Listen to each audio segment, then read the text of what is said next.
తెలంగాణలో కాంగ్రెస్ పార్టీ అధికారం వచ్చిన తర్వాత ఈ ప్రాజెక్ట్ వార్ అనేది తీవ్ర స్థాయికి చేరుకుంది. ఎందుకంటే ఇప్పుడు ఎంపీ ఎలక్షన్స్ వస్తున్నాయి, చాలా కీలకంగా కాబోతుంది. మీ విశ్లేషణ ఏం చెప్తారండి? నవీన్ గారు నమస్తే.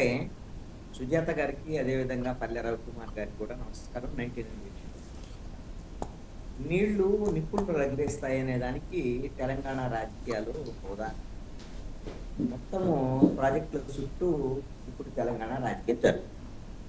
ఇప్పుడు మేడిగడ్డ అదేవిధంగా కాళేశ్వరం ఈ అంశాలను మీరు ఒకసారి గమనిస్తే దీని వెనకున్నటువంటి అసలు రాజకీయాన్ని మనం అర్థం చేసుకోవాలి.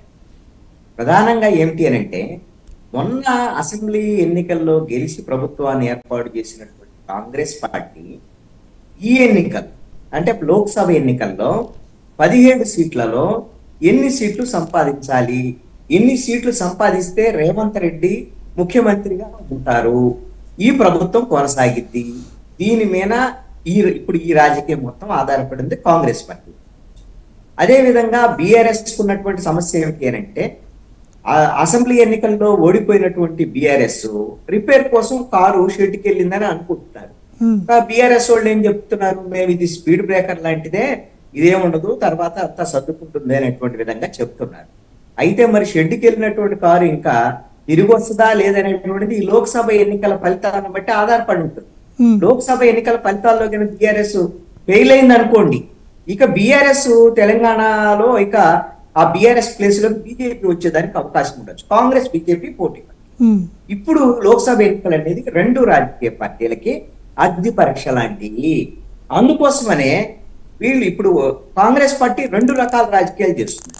ఒకటి ఏమిటంటే, మేము ఏదైతే హామీలు ఇచ్చామో ఎన్నికలకు వాళ్ళ హామీలని అమలు చేయడానికి వాళ్ళు ఒక ప్రయత్నం చేస్తూ ప్రజల వైపు నుంచి మేము ఇచ్చినటువంటి హామీలను అమలు చేసుకునేటువంటి విధంగా ప్రజల మనసును దోచుకునేటువంటి ప్రయత్నం ఒకవైపుని చేస్తూ, రెండో వైపున ఏం చేస్తున్నారు, బీఆర్ఎస్ అనేది అవినీతి పార్టీ, కుటుంబం మొత్తం అవినీతికి పాల్పడింది, కాళేశ్వరంలో అవినీతి, ఇప్పుడు మేడిగడ్డకు సంబంధించిన ఇవన్నీ కూడా రవికుమార్ గారు మాట్లాడినటువంటి మాటల్లో మనం కొన్ని అంశాలను తీసుకుంటే పొరపాట్లు జరిగాయి, చిన్న చిన్న తప్పులు జరిగాయి.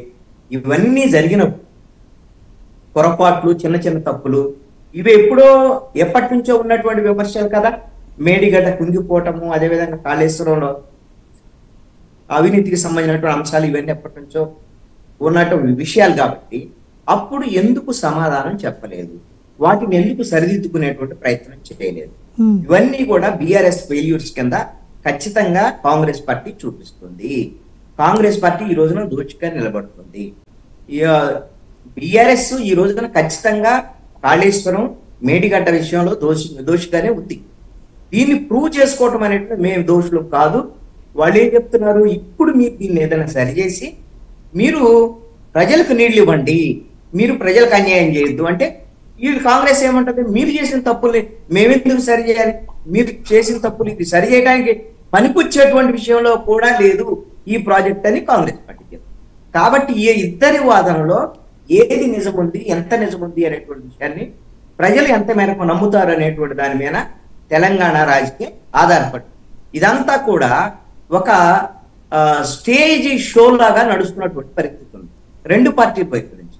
ఎవరికి వాళ్ళు మొన్న అసెంబ్లీ జరిగేటప్పుడు కాంగ్రెస్ పార్టీ మేడిగడ్డకి వెళ్ళి వాళ్ళు మొత్తం ఆ స్టేజ్ డ్రామా అదంతా నడిపి హడావుడి చేసి వాళ్ళని బీఆర్ఎస్ ను దోషిగా చూపించేటువంటి ప్రయత్నం, ఎవిడెన్స్ తో సహా చూపించేటువంటి ప్రయత్నం చేశారు.